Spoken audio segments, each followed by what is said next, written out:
Good evening, folks. Good evening. I'm Kelly Suzanne Salisbury, and welcome to Living Room Chats at Affinity, a podcast for brave conversations and bold voices. Living Room Chats is my monthly podcast that takes place the third Wednesday of each month at 7 p.m. Central Standard Time. We take a deep dive into topics like political advocacy, culture, identity, and spirituality with people from different backgrounds, walks of life, experiences, and perspectives. I have conversations that move beyond the superficial and safe to an authentic place where we can be ourselves, dare to question things, and candidly express what we think.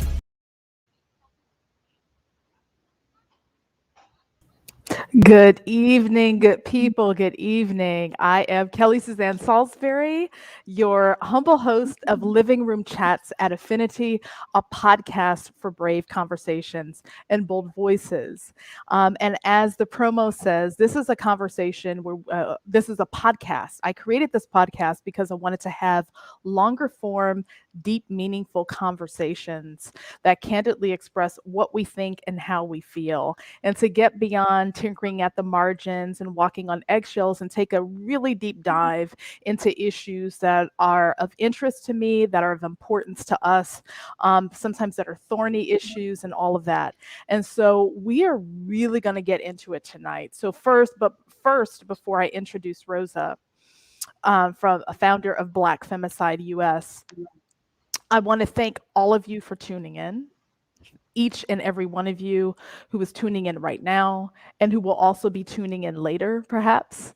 And I want to give a huge thank you to Affinity Community Services, an organization that I'm a part of, a former board member of, current member of the Leadership Advisory Council, and also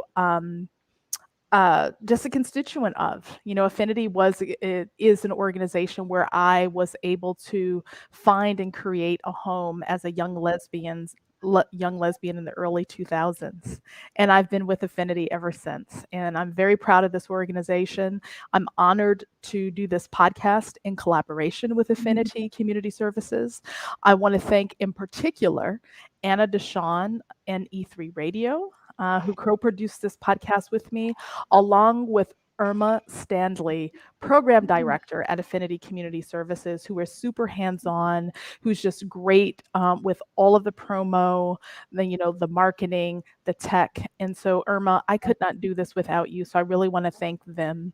And I love you, and you're wonderful. So thank you for all that you do. And I just also just want to reiterate that tonight's topic is Black Femicide, why no one seems to care, but should. And so even though you know that I'm all about bold and brave conversations, living room chatters, I do want to reiterate that this is not a conversation that's meant to, tiptoe and sidestep and make anyone feel comfortable. We should all be uncomfortable, and we should all be angry. We should all be concerned and also energized and motivated around the issue of Black femicide, which is a global phenomenon, but we're going to focus on our backyard for this evening, Black Femicide U.S. So with that being said, I also want to remind you that the opinions expressed here are not necessarily the opinions of Affinity Community Services.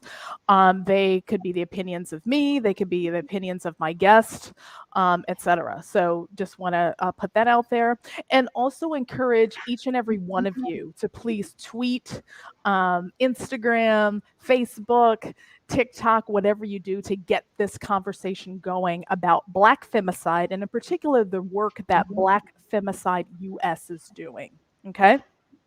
So we are going to get down and dirty and really just dive in. But before we dive into this conversation, I want to give a big and hearty welcome to my girl, Rosa Page, who is my very special guest this evening. Rosa Page is a nurse, a researcher, and an advocate, and founder of Black Femicide U.S. And I met Rosa some months ago via the Clubhouse app. It's this great audio app where you can be a part of and talking conversations about a range of issues. And, I had never heard of Rosa's organization before, Clubhouse. And as soon as I heard it, I'm just like, oh my gosh, this is such important work. And I knew that Black women and Black girls were being targeted, but I did not know the severity of the issue. And, I just, commend Rosa and the other ladies. They are a small but mighty team who created this, and they're doing so much incredible advocacy, including organizing a Black Femicide March sometime next year. We'll talk about that soon. But in the meantime, Rosa Page of Black Femicide U.S., welcome to the living room. It's Well, an thank honor you, to have Kelly. you. Thank you. I'm I'm honored to be here. Yes. And like I said, it's an honor. And when you asked me, of course, I immediately said yes. I'm so happy to be a part of this, and I want to thank everyone at Affinity for having me. Oh, it's an honor. And, so just a little bit, like I said, I'd give just a couple minutes, for you to share your beautiful story. When I invited you, I reached out to you and I said, hey, Rosa, I said, I host this podcast and the work that you're doing is so important. Like I host it with this organization named Affinity, is founded, and is run by, primarily Black lesbian and bisexual women. However, we cover the Black LGBTQ umbrella with a particular focus on Black queer identified women. And you shared a beautiful story with me. Would you like to just briefly share that with me, or with the Yeah, audience rather? yes. When Kelly contacted me, it was kind of a shock because normally I'm not approached by you know the queer community, LGBTQIA community. So when she reached out to me, it really uh, made me. It kind of made me tear up a little bit because it made me nostalgic because back in 1990, when I was a brand new mom with my daughter, um, I was a brand new nurse, brand new mom, and I was trying to find a place to stay. Being a new mom, you're just really nervous. And there was an apartment in Detroit that was only for women. And that's where I felt comfort at. I said, this is really the place that I need to be at. Um, it was a lot of lesbians in the in that apartment community. I believe there were a few trans women, but I wanted to say that the community embraced me. They Mhm. embraced me wholeheartedly. They made me feel like one of them, and they took me under their wing. They helped me with the trials and tribulations of being a new mom, just being in a community. They taught me so much about what it is to be a woman and how to keep myself safe. And I just want to say that that community was so very welcoming. And for Kelly, when she came and asked me for an interview, I jumped at it because of my past history with the community, and also because the work I do, it impacts people in that community as well. Mhm. Thank you so much, Rosa, for sharing that. And you know what? I just like to say, welcome back home. Welcome back home. I can just say that, your Sapphic sisters on Clubhouse love you dearly. And, you go hard for Black women. Period. Like Yes. it doesn't matter. And I've seen you do this in the months that I have listened to you and talked about you. And I follow Black Femicide U.S. I follow your social media channels, and you actually talk about the different types of violence that Black women and Black girls experience across lines of sexual orientation, gender Yes. identity, age, all kinds of things. So, first of all, thank you for your advocacy and welcome back home. Yes, and it's good to be back home. Yes. So let's get down and dirty. One, what is Black Femicide? And what is it that led you to doing the work that you do? Like what sparked all of this? So if you could just define for folks Black Femicide, and two, what led you to doing this work? What was the spark? Okay, and I'm going to answer it backwards. Mm-hmm. So, femicide in itself is the intentional killing of a woman or girl based on that fact alone, based on the fact that they are a woman or girl. But the UN has a broader definition, which means under that umbrella, it is any homicide uh, that is committed against a woman or girl. That is the definition that I tend to go with because it is much broader. Now, what led me to this work is because back in 2015, the FBI statistics stated that every 19 hours, a woman was being killed in the United States. Now, when they said that, that was it included everyone, regardless of race or culture. It included everyone. Well, to me, that number seemed a little bit off because I knew within the Black community, it was happening a little more often than that. So, with that being said, I went ahead and took this on as my personal little pet project. It really was just something for my own knowledge because I love to learn things and I love numbers. So, I started collecting the data. I started collecting the numbers.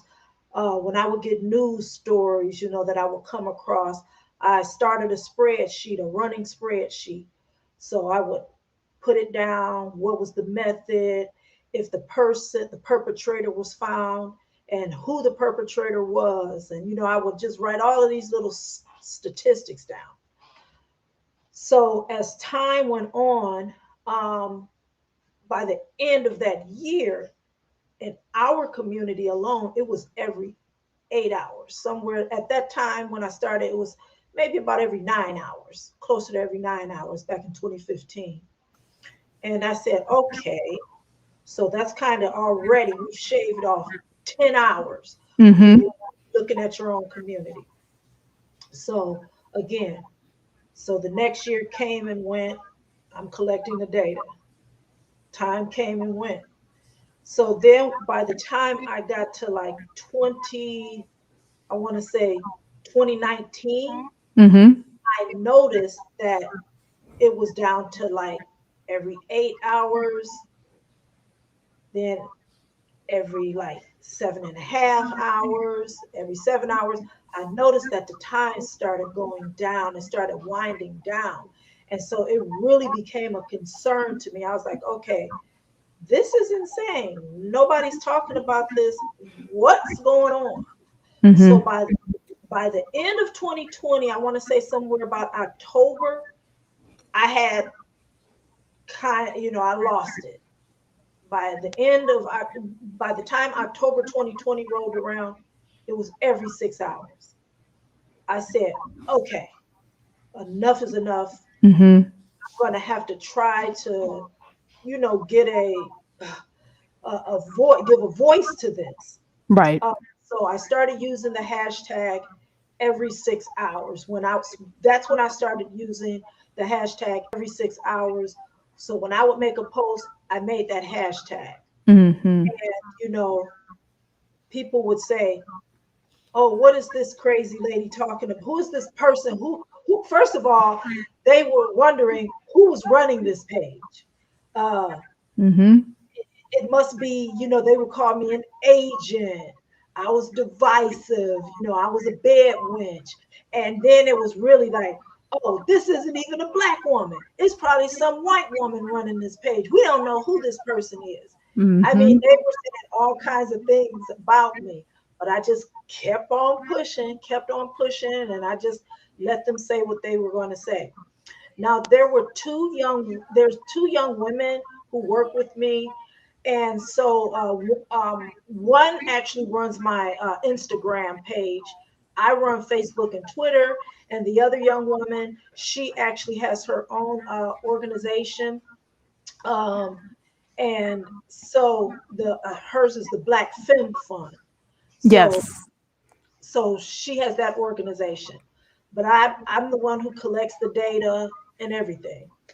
So we started talking to one another. I'm like, hey, this is crazy. We got to do something about this. We decided to have a march. So we ended up scheduling a march for, I'm sorry, this is, oh yeah, we scheduled a march for September 2021 in Atlanta. It was September Mm-hmm. 25th. So we're still posting the stories, getting the information out there, trying to get people to come to this march. Well, we didn't really have a big turnout. It was the first one. We didn't really expect a huge turnout, but it is what it is. It was the first one. We we did what we set out to do. Mm-hmm. That was September 25th. So September 28th, which was 3 days later, the FBI came out with their numbers from 2020. And it was like all the murders that were happening across the US, they came out with their numbers. Well, the FBI said that a Black woman was being killed every 6 hours in the United States. Which is what you had already been saying. I had already said that like 10 months before the FBI, almost a year before the FBI. Um, oh, my video is frozen. Mm-hmm. Oh, But we can still hear you. okay. So keep That's going. crazy. Yes. Okay. Thanks, Irma. Anyway, so I was like, oh my God, I'm vindicated. They corroborated my numbers. And in fact, I had recorded 1,169 murders for 2020, and the FBI actually recorded 1,440, which was like 271 or some odd more than I did. But Mm-hmm. I felt vindicated because I don't get any funding. Mm-hmm. I have no grants. I don't have a team of people working with me. So for me to come that close to Mm-hmm. what the FBI, their numbers, when they have so much funding, much more manpower than me, I think I did a stellar job. Well, you did. And it just goes to show how incredibly diligent and meticulous you were with your tracking and your research. And the fact that they engaged you, like, right, and then came out with their numbers says a lot. And also, the fact that their numbers were about 270 more shows that Yes, it's even number one. You were absolutely correct in saying that this is a grave issue, but the FBI numbers even showed it's even worse than a little worse than what even your numbers, your excellent numbers showed. Um, yes. so I wanna get into something right quick. Okay. One is you mentioned that, as you've been doing this work, you've been called an agent, you've been called a bedwench, you were accused of being a white person in blackface. What do you think Yes. is at the root of that? What have the barriers been to doing this kind of research and advocacy and trying to raise awareness? So, one, where do you think these insults and ad hominem attacks come from? And the second thing is in your research, in terms of Black Femicide U.S., what are certain trends in terms of the types of violence, the levels of violence? What are some of the things that you have noticed, certain trends? So if you could just speak to those two things for us, that'd be great. Mm. Oh, I think we may we may have lost. Oh, here she is. Yeah, I'm so sorry. I don't know what happened. Oh, that's okay. That's no worries. Hey, tech glitches happen. Um, Okay. but did you hear the question, or would you like me to repeat it? No, you were Okay. saying, where did I think those ad hominem attacks were coming from, and the That name calling. Yes, that's the first thing. And then the second part of the question is, what are the trends that you could just say that you've noticed in terms of the types and levels of violence targeted against Black women and Black girls in the United States? So that two Okay, part. Mm-hmm. okay.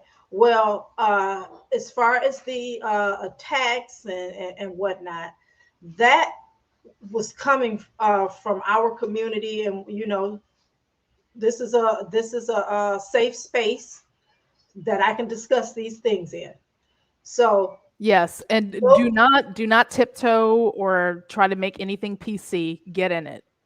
okay, those attacks were coming from our community, from Black folks. And the reason that I was getting those attacks are because of this. In the Black community, we like to hide our dirty laundry. We don't like to talk about it. We like to pray it away or just act like it's not there if we don't look at it. And, like if it's a pile of clothes sitting in the corner, if you look away long enough, hopefully it'll go away. That's one thing. The second thing is, uh, because of who the perpetrators are, we're going to be honest, okay? These are cisgendered Black men, okay? And to bring attention to what they are doing within the community is something that the Black community does not want to reckon with. Mm-hmm. The Black community does not want to reckon with the fact that they are the ones harming us. Mm-hmm. So when we talk about this, the next thing becomes to gaslight you or me when I'm discussing this, Mm-hmm. is that it's an issue of proximity. Mm-hmm. Oh, it's everyone harms those that are closest to them. But my response to that is, well, if that's the case, everyone should be close in numbers, which we aren't. Mm-hmm. Asian women are not getting killed in their communities every 6 hours. White women, for damn sure, aren't getting killed in their community every 6 hours because it would be a running news story. Right. So, for me to bring this issue to the forefront the way I'm doing, the Black community feels in a way that what I'm doing is probably treasonous in nature. Mm-hmm. I should be keeping this dirty little secret behind closed doors, and I should not be discussing this with mixed company. But the Mm-hmm. problem becomes when I'm trying to talk to the community, they they don't want to hear it. Mm-hmm. So I have to decide, do I want to keep quiet about this and hope that Black people will listen to me, or do I just go public? I chose to go public because Mm-hmm. this is a public health crisis. As a nurse, I know what a public health crisis is. In addition to the pandemic, as Black women, we're facing this epidemic, which is Black femicide. In Mm-hmm. fact, with we're actually at this point, we're about at every 5.5 hours, we're already over 1,400 as as I speak, when last year's number by the FBI was 1440.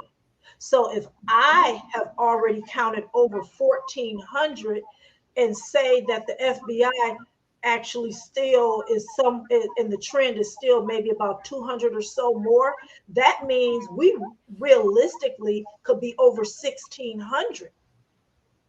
So this is a serious issue. Mm-hmm. It's a serious issue because South Africa right now, which is the most dangerous place in the world for a woman or girl, Mm-hmm. is actually every 4 hours. So we're actually rivaling a third world country at the rate that we're being killed here in America. So wow, it went from being every 6 hours now in the United States to every 5.5 hours. Well, and Yes. and I think that so. Wow. I mean, that's really distressing. You have brought that number up before. I didn't know we were around 5.5 hours now. Yes. But one every 24 hours would even be too many. But this Yes, it this will. this should be ringing all kinds of alarms. So one, I do want to say, share this with you. I commend you. I think it takes incredible integrity and courage and perseverance and persistence to do the advocacy and research you're doing and to decide to go public. Um, I also know what it's like, although not at your level, Rosa. I know what it's like to speak out on issues that have to do with things within our community, Mhm. and to have people either marginalize you or think that you're, diverting attention from systemic racism and, all of the other societal isms. And it's like, why can't we grapple with both at the same time? It doesn't have to be either Yes. or. There is Yes. racism, there is white supremacy. And guess what? We have also a lot of things in our respective communities, that really, have to, that are really just robbing us of our lives, of our creativity, of our safety, of our health, our sanity, and all kinds of things. And so Yes. when we look at the intra-community violence, Mhm. against Black people at large, where it's largely, I'm sorry, but Black men snuffing out the lives of other Black boys and men and Black women and girls. Um, Yes. we have to take a look at that. And Black Femicide covers the violence and murders of Black women and Black girls, no matter who commits them, right? And so whether Exactly. whether it's a white police officer, a Black police officer, a Yep. Black person in your family, Hispanic. you're Hispanic, it doesn't matter. However, what you're saying is that, and it's true, the vast majority of the violence targeting or committed against Black women and Black girls is happening from within the Black community. And I think that, we shouldn't harm the messenger or blame the messenger. If anything, we should pay attention to the message and pay attention to what happens. So I just want to say that, one, I commend you. I am grateful to you, for deciding, to go public. I know that was not an easy decision or a decision that you arrived at lightly, but it takes bravery. So thank you. I just want to salute you. And then the Thank you. second the second thing I want to do is share is, can you please go into the types of trends you're noticing in terms of the different acts of violence that Black women and girls are experiencing? We've had clubhouse conversations about this, but I think it's really important to notice the trends that you're seeing. Okay.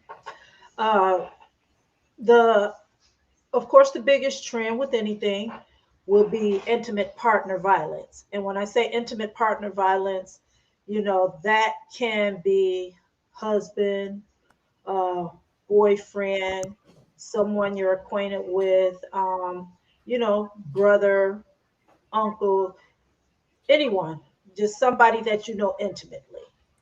Usually they relegate it to make it domestic in nature, to say that it's a significant other. But intimate partner violence, it can be anyone that you know intimately. So, of course, that's the top trend. Uh, and as in forms of violence, Black women are murdered more often through gun violence. Mm-hmm. That's another trend. Uh, for the past year or so, a disturbing trend has been arising, and that is the trend of uh, there are two really: matricide. Sons are killing their mothers at an increased rate. Something we normally didn't see within the Black community has become regular. I can tell you at least anywhere from 4 to 6 mothers are killed on a monthly basis by their sons. That is just unthinkable. The next trend is pregnant Black women are being murdered on a regular basis. I'm just going, and it's sad to have to say a regular basis.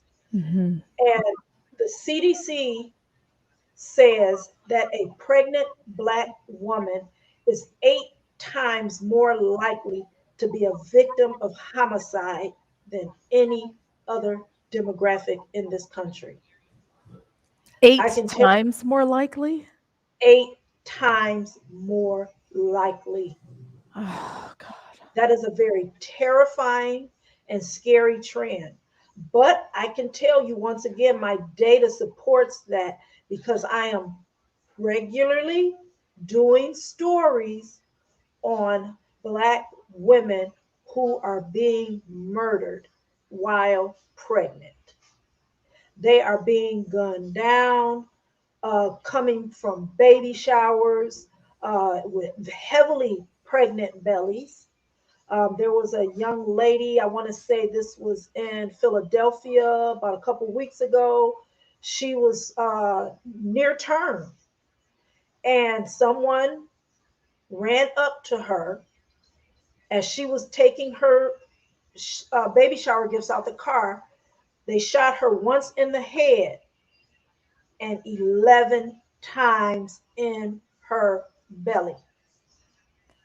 All right, so I got to stop you there because um in some ways I don't even know what to do with this. But it what do you think is kind of behind this, particularly in your experience as a nurse and a researcher? And as someone who who's tracking these many different cases and stories, what do you think is at the root of, number one, the increased rate of murders of pregnant Black women and young girls, and what do you think is at the root of Black sons killing their mothers? What's going on here? What is going on here? Um, Again, this is going to be a hard pill for some people to swallow. But at the crux of a lot of this is the culture. Okay? At the heart of this is the culture. We have, since the rise of the internet and all of these things, we have forums dedicated to spewing hate rhetoric against Black women and girls.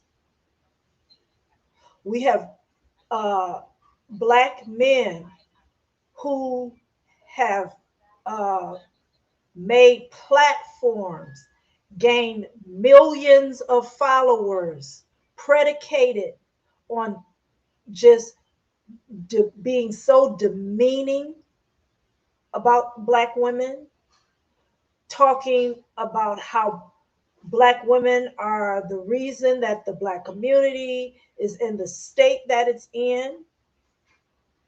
There is even a small segment who actually preach harm, bringing harm to Black women and girls. They are spewing so much hate rhetoric until I do not understand why the FBI Mhm. has not gotten involved with this. And This is Rosa, for those, I'm sorry to interrupt, but for those who may not be familiar, there is an entire, so the term for it is manosphere. The manosphere, in terms YouTube and now TikTok as well. It started, I believe, although it started with white men who are known as were slash are known as incels, who had misogynistic and very sexist rhetoric. Black men also took a hold of to this manosphere, and this particular ilk or this particular segment of Black men really targeted their ire and sexism and misogyny and misogynoir toward Black women and Black girls. Would you say that that's what you're referring to, Rosa? Yes, that's exactly what I'm referring to. And so, with that, within that community, uh, there are men who actually will applaud the acts of Ray Caruth. I don't know if some of you know who Ray Caruth is, but Ray Caruth was a sports figure who decided to he decided to murder his pregnant girlfriend. She ended up dying, but the son she was pregnant with ended up surviving, and he's living now with a severe, physical and mental disabilities. But black men actually look at him as a hero. There are groups, there's a faction of black men who look at this man as some type of folk hero, Mm-hmm. and their whole now that segment is built upon child support being something that is used against the black man. So the best way to alleviate the problem is to remove the problem. The So problem being identified as the the pregnant pregnant woman, black woman or black girl. yes. So we have seen a uptick in the murders of pregnant women. It's happening very frequently. It's happening too frequently, to the point where I don't understand why the black community is not alarmed every time a black pregnant woman is murdered or found somewhere dead. Mm-hmm. Mm-hmm. And it's happening at an alarming rate. I can recount story after story after story where a pregnant woman has been found. There was a woman in New York. Uh, she was a nurse practitioner, a new nurse practitioner. She was pregnant, and her boyfriend was caught on video just throwing her on the side of the road as though she was some trash. Mm-hmm. There was a case of a young woman out of Chicago who was found in a river, found in Lake Michigan, I believe. Mm-hmm. And it took a little while for them to identify who she was. And again, another heavily pregnant woman. I mean, this is happening often. Women are getting killed for stimulus checks. Mm-hmm. Women have gotten murdered over tax refunds. Mm-hmm. These things are happening regularly. People may sit up here and say, I'm exaggerating, this is not happening, but you can go on my page, and if you want to take the time to scroll through, you'll see that what I'm saying is true. It And is there true. and there is another now, since I'm talking to you all, and this is about lesbians, what I'm about to Yes. say. Yes. Please dive in. There is a term that has been coined by a woman that I work with who also studies femicide. Her name is Dawn Wilcox. She has termed this particular form of femicide as corrective femicide. Mm. Corrective femicide is when a woman is murdered because she is not doing what the man wants. She is like just something that she has done is such an affront to him that his way of correcting her is by murdering her. If she wants to leave in order to correct the behavior, he murders her. Mm-hmm. She wants out of the relationship. He wants to murder her. She wants to refuse his advances. The solution is to murder her. And I want to talk to my lesbian community. Mm-hmm. Lesbians are being killed because they are lesbians. They have no interest in the male gaze. They Mm-hmm. have no interest in men.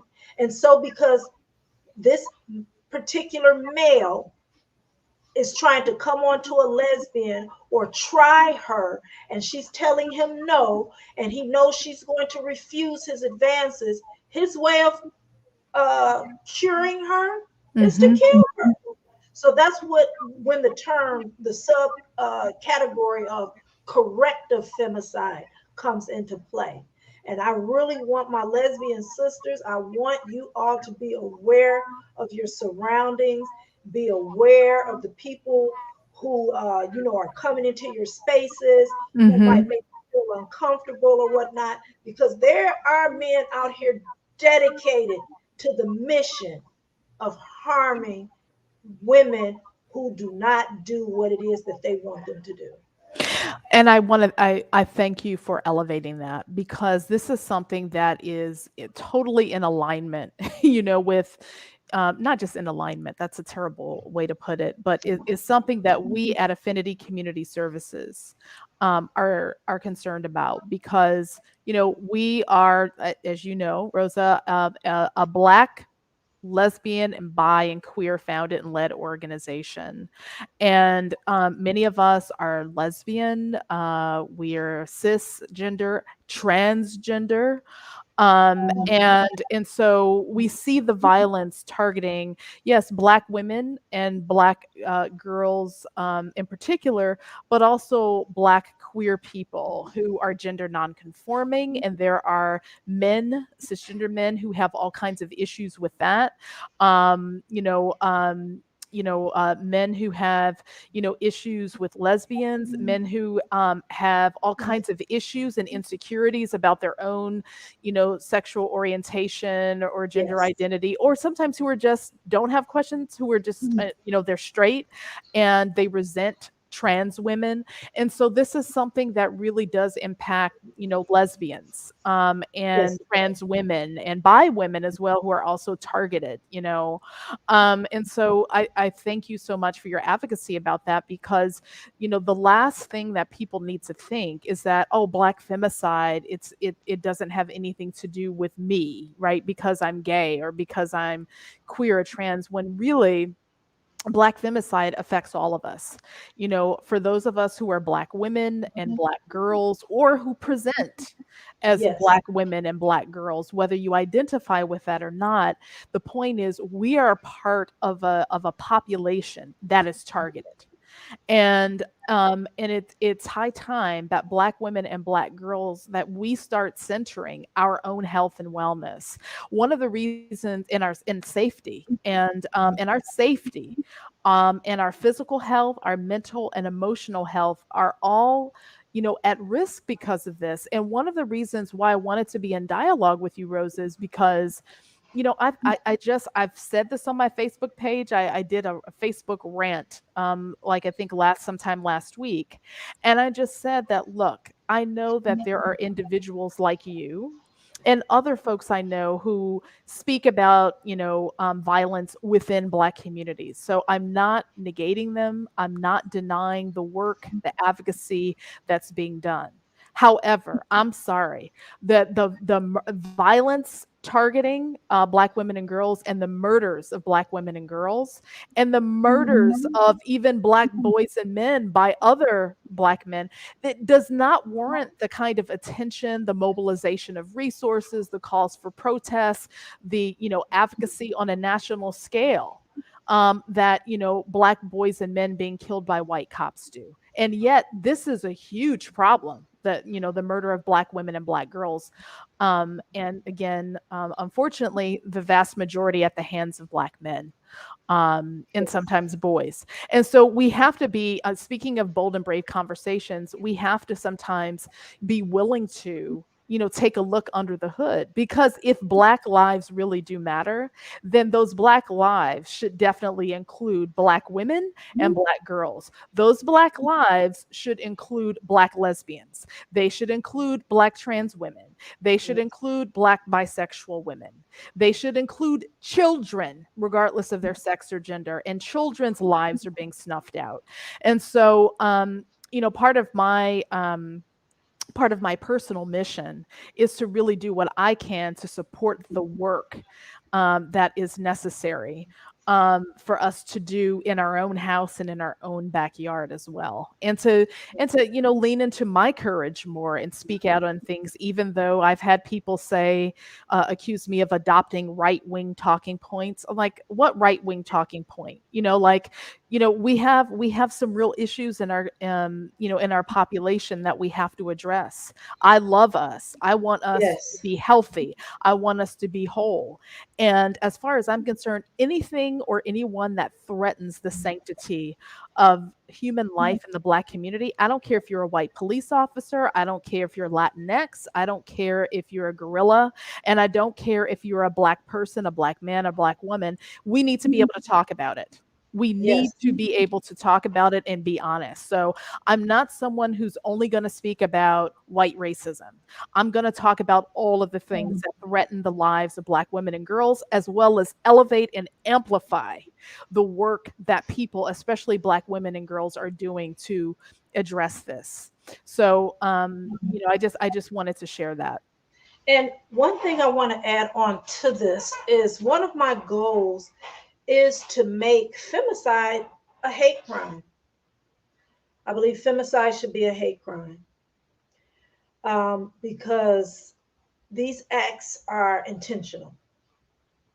These acts are targeted. Mm-hmm. And, when I've said this, and here we go again, Black community. When I've said this, the first thing Black folks say to me is, femicide can't be no hate crime because that, that's not racism. And I said, hate crime does not have to only deal with issues of race. Hate crimes are race, gender, Mm-hmm. sexual orientation, religion, and gender fits in there. Yes. These are hate crimes against us. Mm-hmm.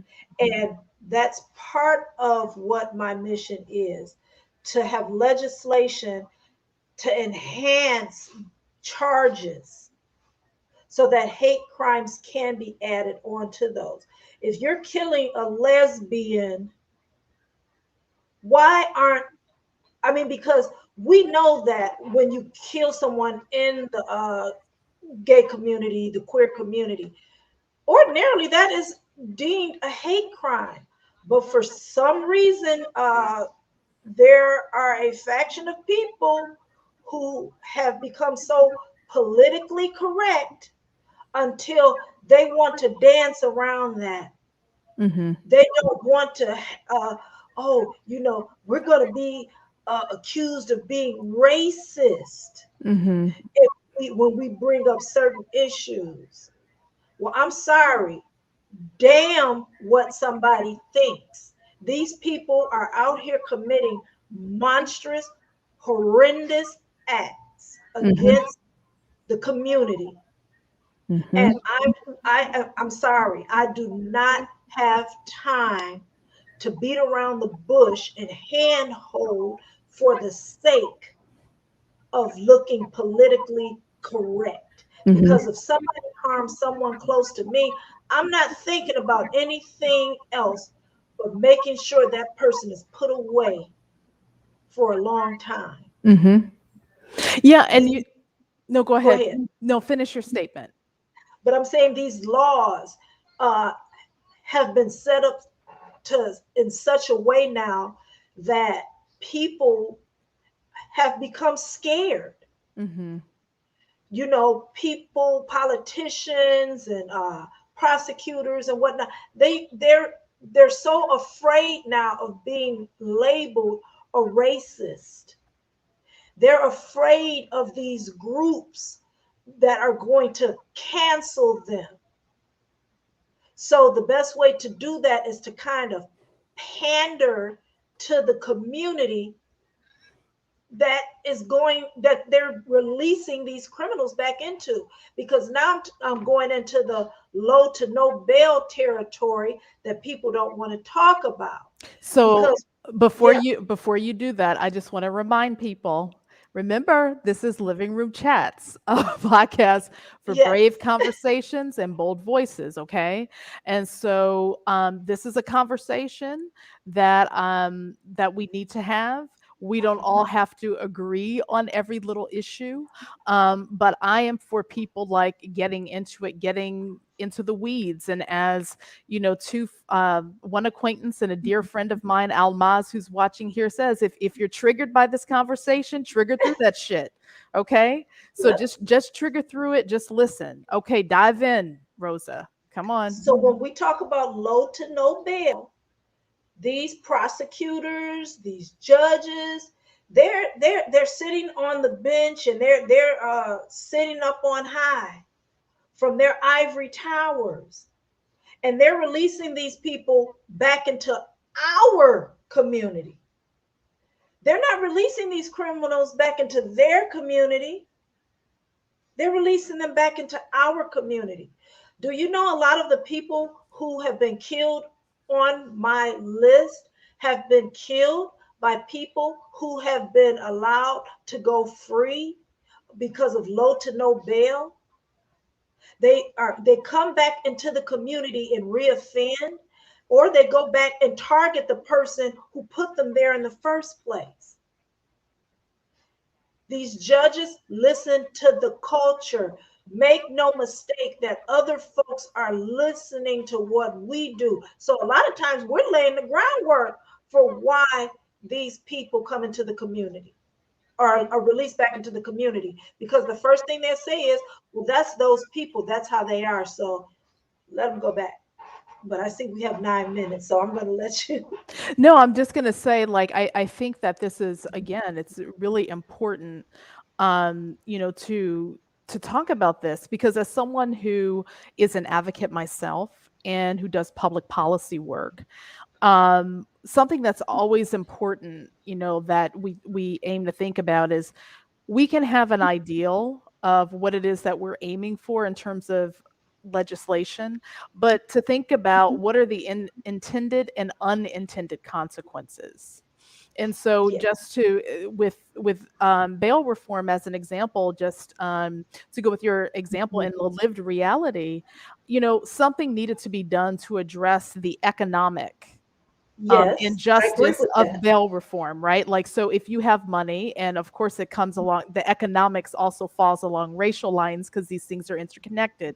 So on the Yes. one hand, something had to be done about that. Just because you're wealthy and or white or what have you, you have the money, and even if you're black and you have the money, right? Like, you shouldn't be able to get off where someone with a similar offense can't, and they're detained, or and have to be in jail because they don't have the money. On the other hand, Correct. however, there are other factors that are at play here in terms of what have individuals' previous offenses been, what is the likelihood that they will reoffend, and the harm that they have caused and created in the communities that they've been in, that they will be released back into. And so Correct. these are all very complicated issues that we have to think through.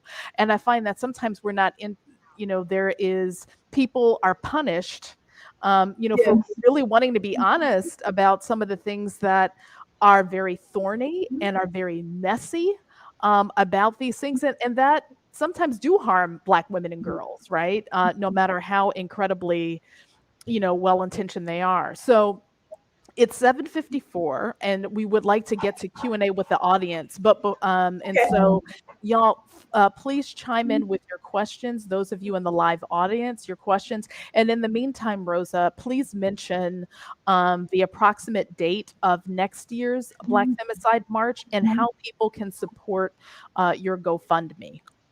I actually have a GoFundMe. If you put in Black Femicide March for 2022, it'll be the first one that comes up. So the march is tentatively scheduled. Uh, I'm going to have to meet again with the two young women that assist me, because I got some very some news that August, because we're trying to do it between August and September. So tentatively, it was set for September. Then we pushed it back to August. But then I'm hearing some news out of Washington that August might not be a good time because everyone will be in recess. Mm-hmm. So I don't want to go there while Congress and the Senate and everyone is on recess, so we're going to go back to the table on that. So it might still be for September, around the end of September. Okay. Excellent. Rosa, if you're still talking, it seems, oh, Yeah, okay. Okay, you're good. Okay, I just wanted to yeah. make sure there's a little bit of a delay. All right, so let's get to some of these questions. First question, how do we combat people calling us racist for pointing out how many Black women are killed by Black men?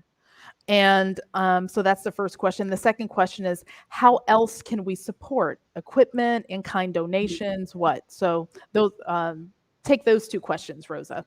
Oh, I know, Marsh. Uh, Hey, Marcia. how we can, there's no way you're going to combat it. There's no way. We know that misogynoir is all about gaslighting, and gaslighting by any means necessary. You just have to be strong in your resolve, and you have to continue to have the conversation in spite of, because that's what I do. In spite of whatever comes at me, I give them the facts. They can either deal with it or go on their merry way. Mhm. And the other thing, how you can support me, like, share the pages. I take any donations. If you want to, I take any donations. I want to make a quilt for the march. Much like the AIDS quilt, I would like to make a quilt for all the women and girls that are being murdered, and have that. Oh, wow. Yes, That would be powerful. Oh my goodness, yes, Rosa. yes. That's powerful. So if they want to donate material, I definitely will take it. Outstanding. Outstanding. Let's see if we have. So thank you for your question, Marcia. Thank you. All right, another question. Okay, this is good. How do we combat the proximity argument from the Black community? Now, you touched on that a little earlier, but feel free to take a deeper dive. Thank you, Adrian, for your Okay. question. Yes, and a way to combat the proximity argument is to tell them other communities do not have the rate of murders that women and girls are dying within their communities. There are no other communities where uh, women are being killed every 6 hours, except for maybe the indigenous community. Right, But let's make no mistake, the missing and murdered indigenous women has legislation to right. help them. So Mm-hmm. we could just kind of still push that aside because they have legislation to help them. And there is only one state in America that actually has a task force addressing missing and murdered Black women, and that's Minnesota. I would like to see the other 49 states follow suit. So do you find that there have been any legislators at the more local or national levels in terms of Black women and Black girls being killed? No. No, it's a very hot button topic. It's a very hot button topic. Black folks don't want to touch it because, again, it puts our dirty laundry on the forefront, and non-Black people don't want to touch it because of racism. Hmm. Wow. Well, I know one thing. If we as Black people can't even take the mantle to address the things that are harming and hurting us, then why should anyone else care? Why should anyone else care and be able to and take a risk, especially a political risk, Yes. as being seen as racist or what have you, or a foe of the Black community or of Black people, if we aren't out in front of this? So I say we're doing our own selves a disservice.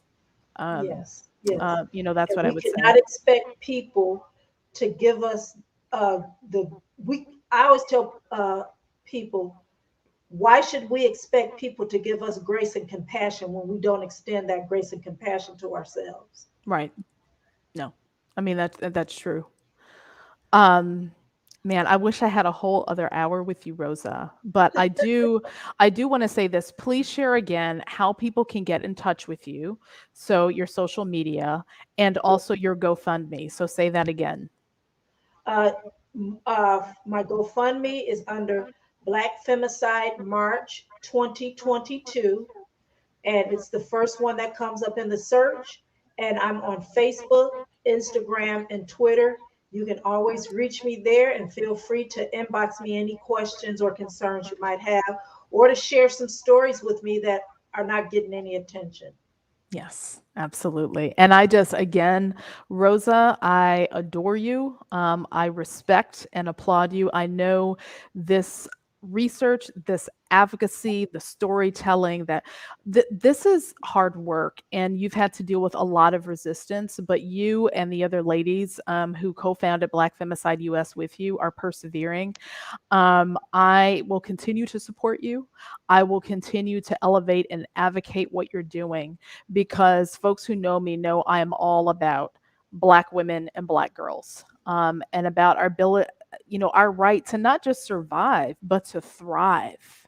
Yes. And I don't, if anyone is against that, I don't care what color you are, what race you are, what language you speak, then I have issues with you. And so I think we have to be bold and brave. We can't just rely on Rosa to do this work and the other two ladies. I think all of us should have skin in the game. And it shouldn't just be Black women and Black girls who care about this.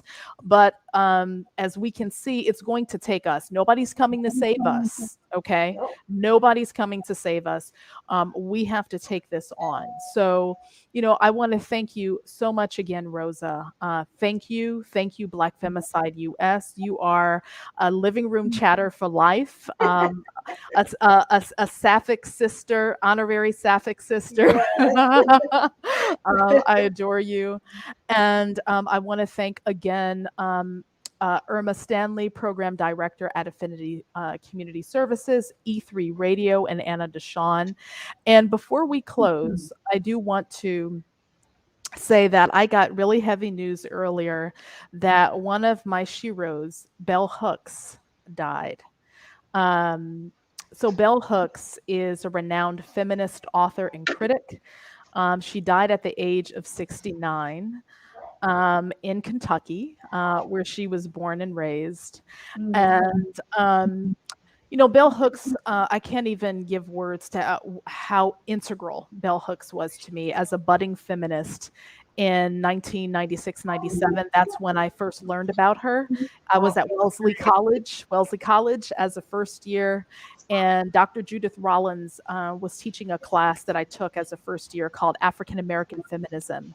And Bell Hooks' book, Ain't I a Woman, was my introduction to not only Bell Hooks, but to Black feminism, or I should say Black feminisms, and helped me to kind of understand that's why I feel the way I do, or now some of my experiences and questions make sense, and I'm not crazy, and yeah, okay, and she was not only prolific, but she was so incredibly had such determination and conviction, even though she herself was called a bedwench.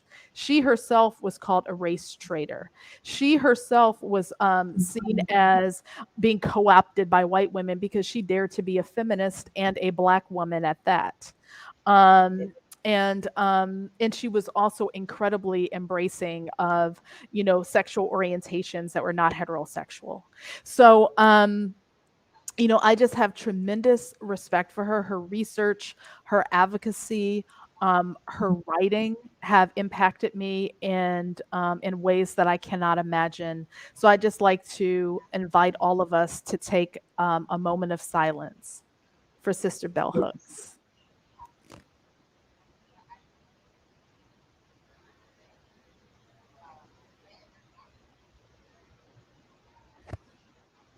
And thank you for joining me in that. Thank you so much. So rest in peace and power, Bell Hooks. And Yes. again, thank you so much, Rosa. You're welcome to come back to the living room at Affinity anytime. And Yes. thank you all for tuning in via the live stream. Thank you, thank you, thank you so Yes. much. The next Living Room Chats conversation will be in January. It'll be the third Wednesday. So it'll be Wednesday, January 19th at 7 p.m. Central Standard Time. I'm super excited because the topic will be Affinity, a year in review. So we're going to be talking about all the phenomenal work, the ups and the downs, and everything that has been over the past year at Affinity Community Services and in the community. So I'm looking forward to that. Thank you, everyone, again, and Yes. see you soon. Ciao.